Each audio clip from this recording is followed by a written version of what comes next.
Good morning.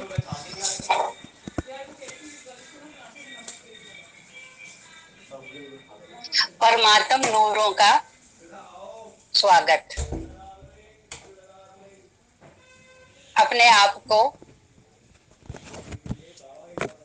परमात्मा का सबसे सुंदर बच्चा समझते हो।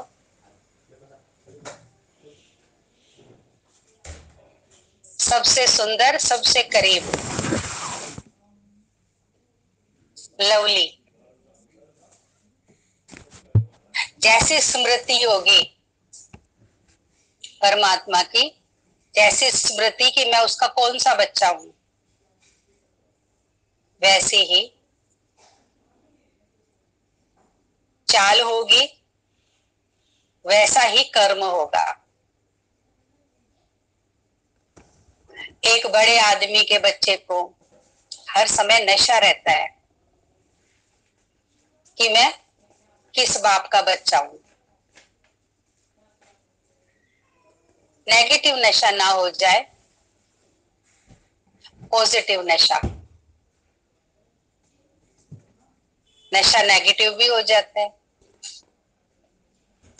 और जब नशा नेगेटिव हो जाता है तो सारे काम उल्टे होने शुरू हो जाते हैं। यहां नशा पॉजिटिव ही रखना है। परमात्मा का बन के भी नेगेटिव आ जाता है कि मेरी तो परमात्मा तक पहुंच है, मैं तो परमात्मा का बच्चा हूं, फिर अलबेले हो जाते हैं। लेकिन यहाँ पल पल अपने आप को समर्पित करते जाना है।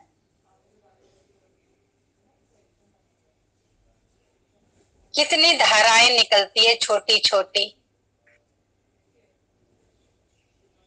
और एक दूसरी धारा से जुड़ते जुड़ते, मिलते मिलते बड़ी धारा बन जाती है, बड़ी नदी का निर्माण कर लेती है। छोटी छोटी असंख्य धाराएं, छोटी छोटी। स्टार्टिंग कहां से होती है? छोटी छोटी बूंदों से। बूंद बूंद टपकती जाती है, फिर वो छोटी छोटी धारा बनती जाती है, फिर 10-20 धारा मिलके बड़ी धारा, फिर सहस्त्र धारा मिलके एक विशाल नदी का निर्माण कर देती है।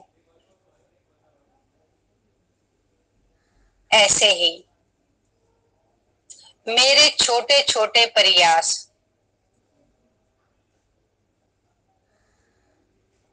मेरी छोटी छोटी सच्ची सोच, छोटे छोटे पवित्र कर्म, छोटा छोटा समर्पण,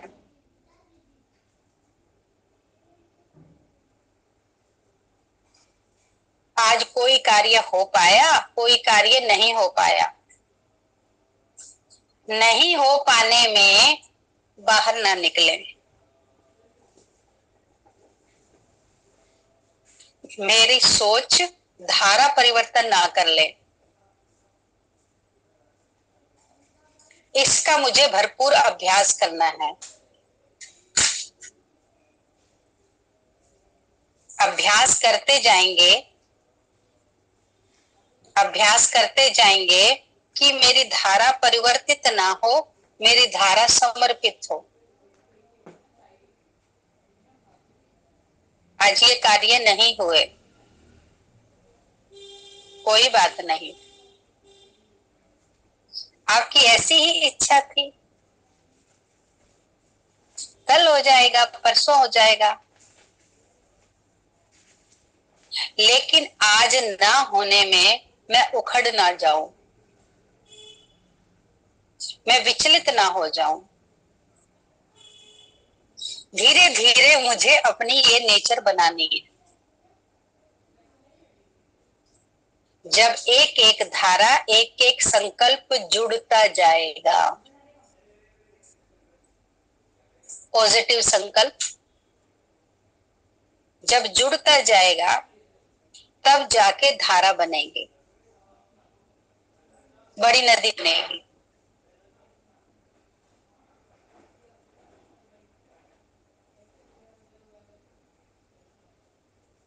समझ आई? और जब नदी बन जाऊंगी तब ही सागर में विलीन होंगी।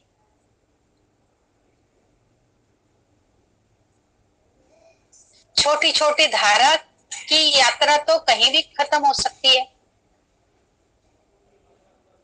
कोई धारा आधा किलोमीटर, भाई छोटी वाली, बहुत ध्यान से समझना। आज टॉपिक उसने बहुत अच्छा ले लिया है, समझ आ गया तो बहुत बड़ी बात हो जाएगी। छोटी छोटी जो धारा चलती है वो 500 मीटर तक गई, 1 किलोमीटर तक गई, छोटी धारा, जितना उसका चल सकने का हिसाब है, सामर्थ्य है, जितनी उसकी वहां तक की पहुंच है छोटी धारा की। लेकिन जब धारा मिलती गई मिलती गई मिलती गई, उसने नदी का निर्माण कर लिया, तब वो सागर में समाने लायक बन जाएगी। वरना छोटी छोटी धाराएं बही, कोई नाले तक बह, नाले में चली गई, बस किसी का अस्तित्व किलो 2 किलोमीटर 5 किलोमीटर तक में समाप्त हो गया। इतनी सामर्थ्यता थी ना, इतना ही उसके अंदर पानी था।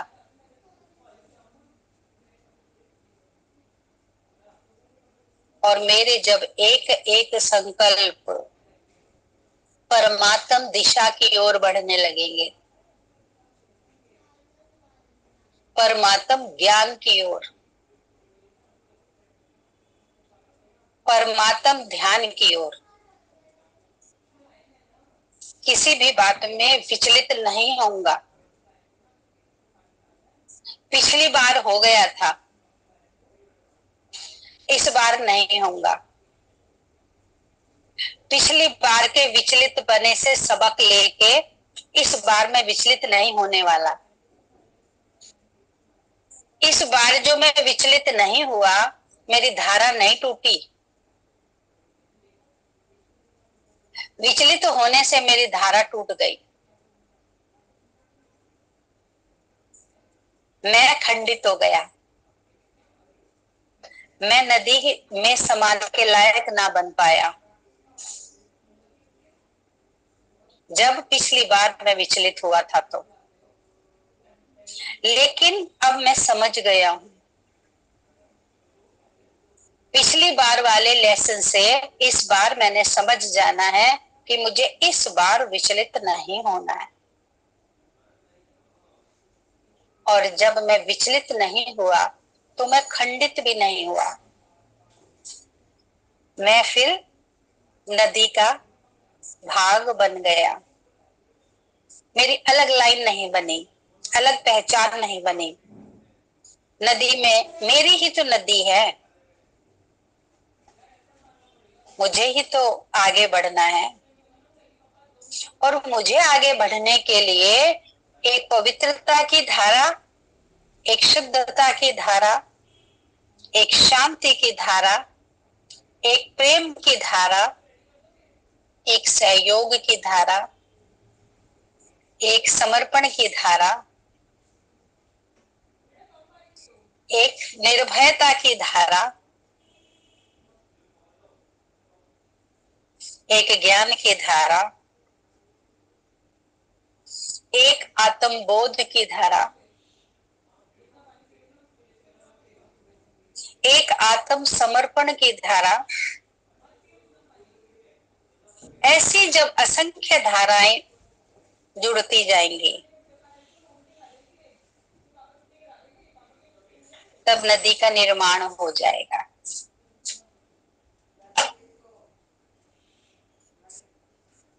बहती नदी बन जाऊंगी,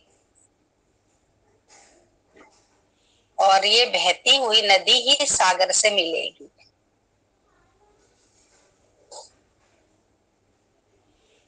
किलो 2 किलोमीटर 5 किलोमीटर वाली नदी थोड़ी सागर तक का फासला पूरा करती है। कहीं ही जाके रुक जाती है। और कोई नदियां बरसाती नाला बन जाती है। बरसात आई तो नदी का रूप ले लिया, और बरसात चली गई तो खत्म, सूखी। देखते हो ना, जहां जाते हो पहाड़ों पे, सूखी नदियां, निरंतर बहने वाली नहीं। नदियां कैसे सूख जाती हैं? स्थान रह जाता है, नदी का पत्थर रह जाते हैं, लेकिन वहां पानी नहीं होता। नदियां कैसे सूख जाती हैं? निरंतरता में नहीं रहती। पुरुषार्थ निरंतर, जागरण निरंतर। 2 दिन तो मेरा पुरुषार्थ बहुत अच्छा चला, 10 दिन से बिल्कुल ढीला पड़ा है, निरंतरता में नहीं है। वो 10 दिन का पानी कैसे बहेगा? 10 दिन जब उसमें बूंद बूंद टपक के नहीं आई। 10 दिन मैंने गहरी डुबकी नहीं लगाई, 10 दिन मैंने कोई ज्ञान की पॉइंट का मंथन नहीं किया, तो वो 10 दिन तो पानी बहना बंद हो गया ना। समझ की धारा रुक गई ना, ज्ञान की, ध्यान की धारा रुक गई ना उस समय। और जब 10 दिन धारा रुक गई, निरंतरता में नहीं आए, तो वो 10 दिन का पानी कौन पूरा करेगा जो नदी में आना था?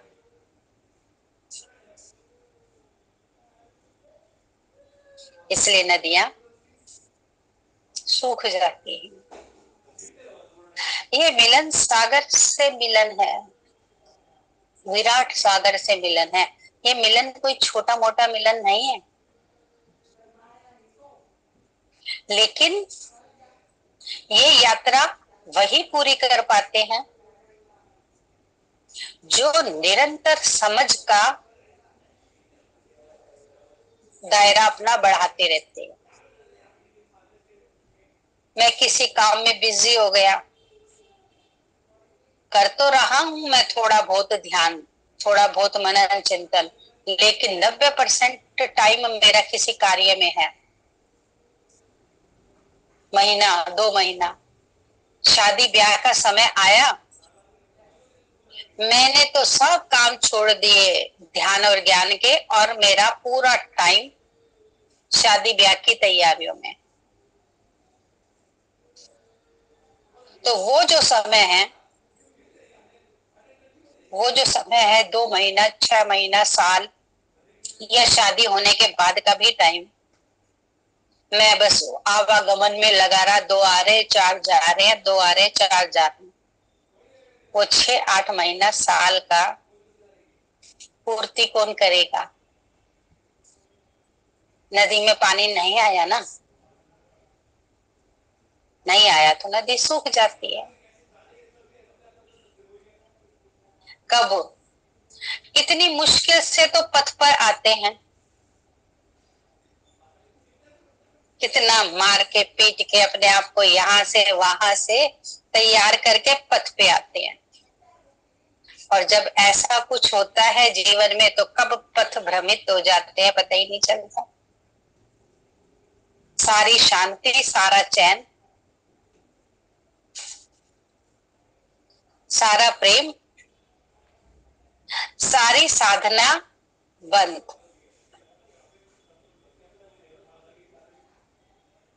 और फिर क्या? उस जगह को कौन भरेगा? जब साधना और ज्ञान बंद हो गया, तो उस जगह को कौन फिल करेगा?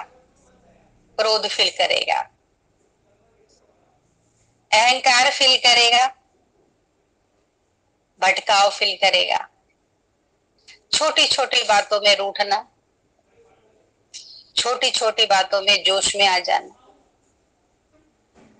फिर वापस से वही तेरे मेरे में आ जाना। इस स्थान की रिक्तता को कोई तो भरेगा ना, फिर वापस से यही चीजें इस स्थान को भरने लगती है। तो ये बहुत सोच समझ के चलने का मार्ग है। आपको समझ आ गई है बात? भले मैं 5-6 घंटा नहीं कर सकता, लेकिन 1-1.5 घंटा तो मैं अपना समय चिंतन का निकालूंगा ही निकालूंगा। मेरी सप्लाई रुके ना, जो धारा आ रही है बहती हुई, वो पानी की सप्लाई, वो मेरी रुके ना। जब छुट्टी मारते हैं तो सबसे जल्दी अपनी इसी बात की छुट्टी मारते हैं।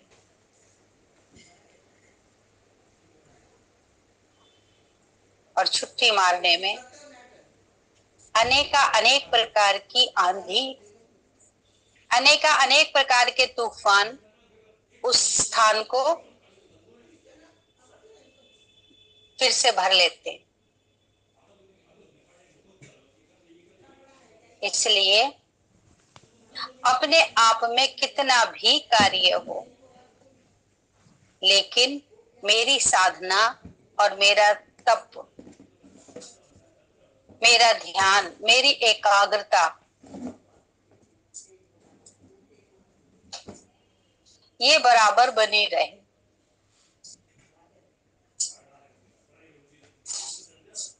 मेरी एकाग्रता मेरे ऊपर से हटी तो चारों ओर से हटेगी। एक यही एकाग्रता जो मुझे भी मर्यादा में बांधे रखती है, एक यही एकाग्रता मुझे भी मर्यादा में बांधे रखती है और मेरे द्वारा जो कार्य होते हैं उन कार्यों को भी मर्यादित रखती है।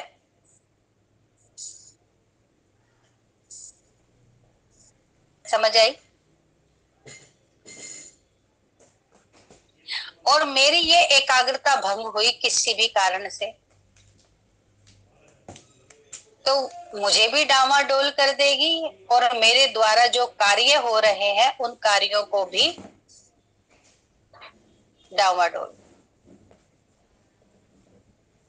भोजन पकाएंगे, भोजन पकाना रुचिकर नहीं लगेगा। किसी से बात करेंगे, मिलेंगे, कुछ भी अच्छा नहीं लगेगा। सब कुछ बिखरा बिखरा सा।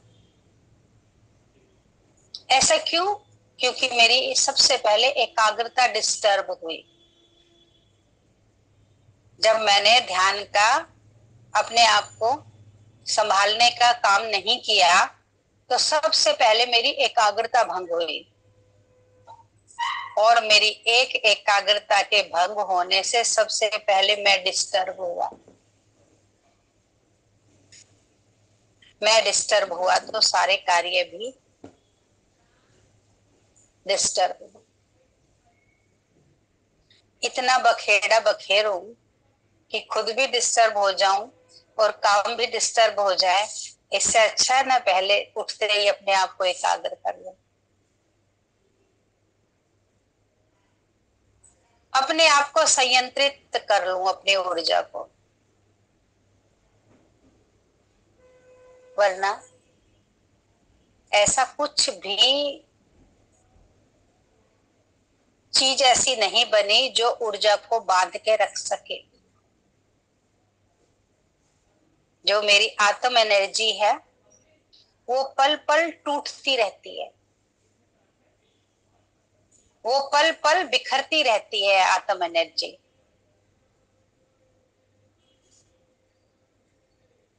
और मैं रोज इसको नियंत्रित करने का प्रयास कर लूं।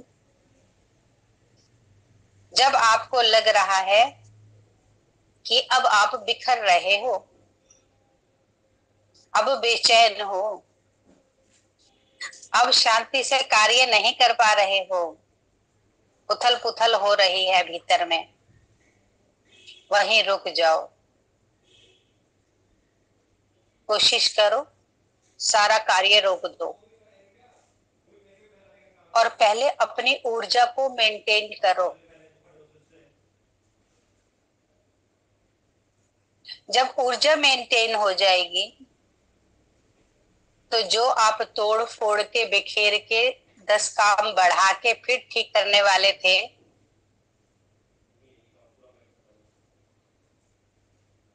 सामान छूट गया हाथ से, चाय छानते हुए गिर गई, दूध का भिगोना उतार रहे थे, दिमाग कहीं और था, उछल गया, सब्जी लग गई, बिगड़ा ना सारा काम। उस बिगड़े हुए को सुधारने में कितना समय लगेगा? तो उससे अच्छा है कि पहले ही अपने आप को डबल एनर्जी, डबल समय, तो क्यों ना पहले ही नियंत्रित करके कार्य पर जाऊं।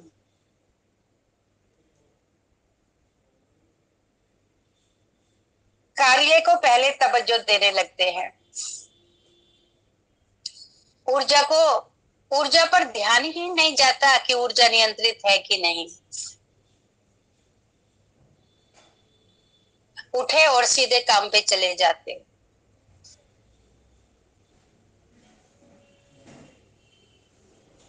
सबसे पहले अपनी ऊर्जा चेक करो, ऊर्जा अपने स्थान पर है। कई लोग फोन चेक किए बिना ही कि बैटरी पूरी चार्ज है या नहीं, घर से निकल लेते हैं और निकलते ही पता चलता है अरे बैटरी तो है ही नहीं। बहुत लोग हैं ऐसे, समय पर फोन चार्ज नहीं करते और बाद में कहेंगे ओहो मेरी तो बैटरी चार्ज नहीं है, बैटरी लो हो गई।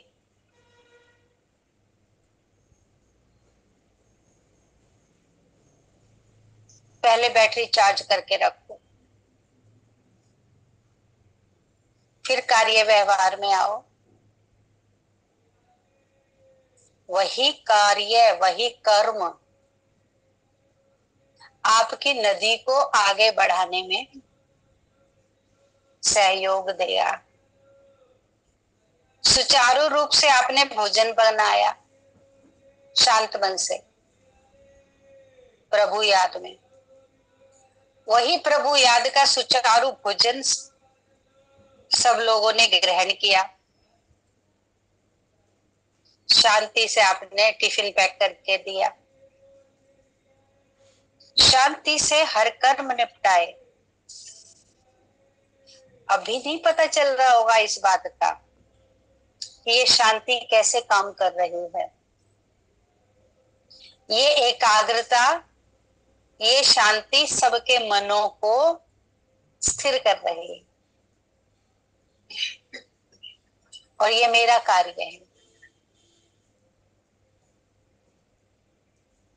भाई ये स्वस्थता की तरफ तो ध्यान दे लेते हैं, क्या खाएं, क्या बढ़िया ऑर्गेनिक, क्या ये क्या वो, लेकिन जो मन बिगड़ा हुआ है, मन की स्वस्थता की तरफ कोई ध्यान नहीं देते। मन तंदुरुस्त, मन स्वस्थ, मन तंदुरुस्त है तो कच्चा पक्का लक्कड़ पत्थर भी खा लोगे तो भी हजम हो जाएगा। और मन बिगड़ा हुआ है तो बादाम भी खा लोगे तो वो भी काम नहीं करेगा।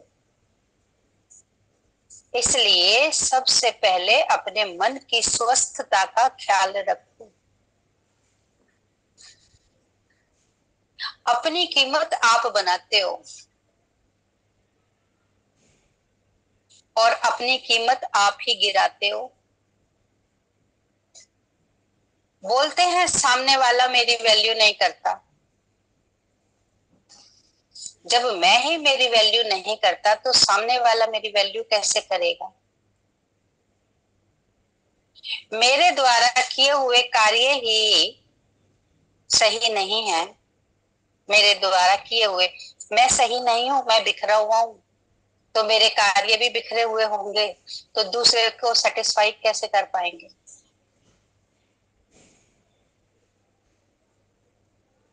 और वो बात बिगड़ते बिगड़ते बिगड़ते बिगड़ते बहुत कुछ बिगड़ जाएगा। और मैं नियंत्रित, मेरे द्वारा किया हुआ कार्य नियंत्रित, तो सामने जो उस नियंत्रित कार्य को भोगेगा वो व्यक्ति, वो भी नियंत्रित हो जाएगा। ये वाइब्रेशन है, एनर्जी है, जो हर समय एक दूसरे के अंदर प्रवाहित करती है। मेरे से तुम में, तुम में से उसमें, उसमें से उसमें। एक व्यक्ति गलत घर में आ जाता है, उस एक व्यक्ति की ऊर्जा सब व्यक्तियों को डिस्टर्ब कर देती है, कर देती है। सबके संकल्प चलने शुरू हो जाते हैं एक गलत व्यक्ति से। एक गलत व्यक्ति सबकी ऊर्जा को डिस्टर्ब कर सकता है, सबके गलत संकल्प चल सकते हैं, तो मैं एक से क्यों नहीं सबकी ऊर्जा पॉजिटिव हो सकती।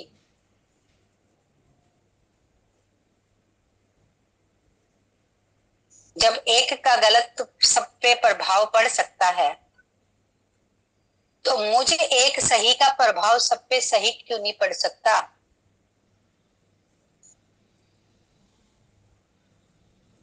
इस पर मुझे कार्य करते रहना है। मेरे अंदर सही की मात्रा वो भर रहा है, गुड से बेटर और बेटर से बेस्ट वो मुझे बना रहा है। और बेस्ट बनने तक की यात्रा मुझे पूरी करनी है, मुझे रुकना नहीं है, मुझे थकना नहीं है। मैं गुड हूं, मैं गुड हूं तो उसने मुझे चुना है।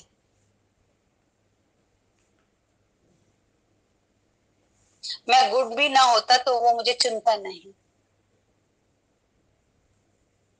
मैं गुड हूं तो उसने मुझे चुना है, अब चुन के वो मुझे बेटर बना रहा है।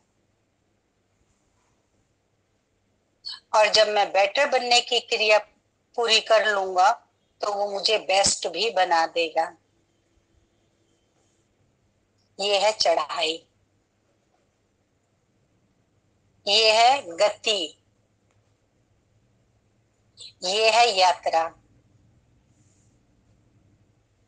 नहीं कुछ सीख रहे हैं, नहीं कुछ समझ रहे हैं, नहीं आगे बढ़ रहे हैं, तो चेक करो कहाँ कमी है, कौन सा पॉइंट वीक है, कौन सी धारा मिली नहीं है, कौन सी धारा टूट के अलग हो गई है। शांति की धारा टूट के अलग हो गई है क्या आज? या आज प्रेम धारा प्रवाह नहीं कर रही है? या समर्पण की धारा अब रुक गई है? या प्रभु दर्शन की धारा नहीं है?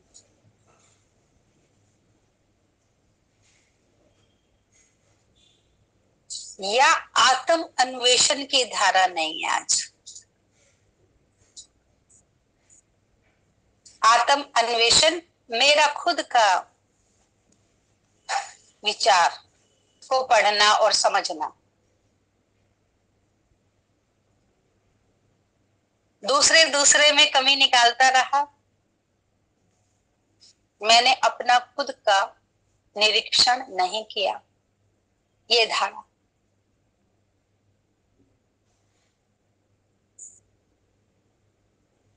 इन अनेक धाराओं से एक प्रचंड धारा, एक शक्ति, एक निर्माणता।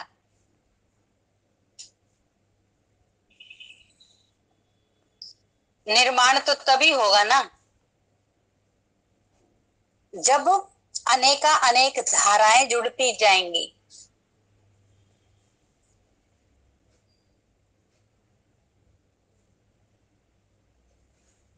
निर्माण कब होगा? जब अनेका अनेक धाराएं जुड़ती जाएंगी, तभी तो निर्माण होगा। जब अनेका अनेक धाराएं मिल ही नहीं रही है, तो कैसे निर्माण होगा और कैसे गति आएगी?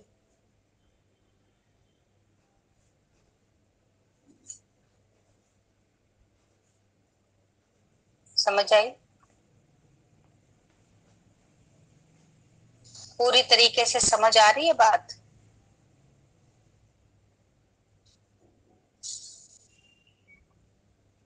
निर्माणता में आगे बढ़ने के लिए, अपने आप को गतिशील बनाने के लिए हर संभव प्रयास करते जाना है।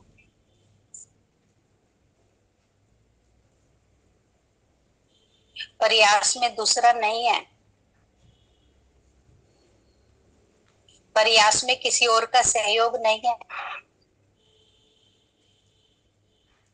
प्रयास में तो बस एक का ही सहयोग है।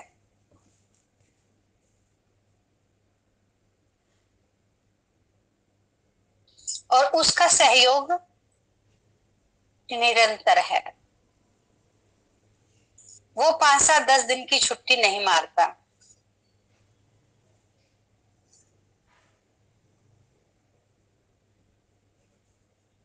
वो निरंतर प्रयास करता रहता है गुड को बेस्ट बनाने का। ये बड़े बड़े जो इंस्टीट्यूट है, टीचर हर संभव प्रयास करते रहते हैं स्टूडेंट को नंबर 1 में लाने का।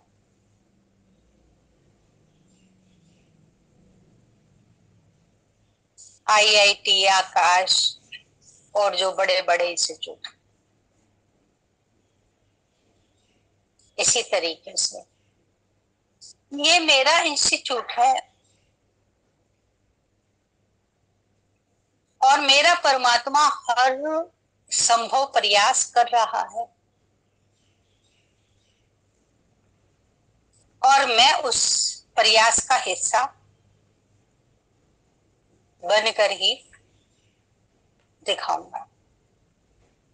जब तुमने मुझ में होप रखी है, तो मैं अपने ऊपर से होप कैसे उठा सकता हूं? प्रेम है तो मैं आपकी होप को पूरा करूंगा। प्रेम की डोर से बंधे हुए हैं तो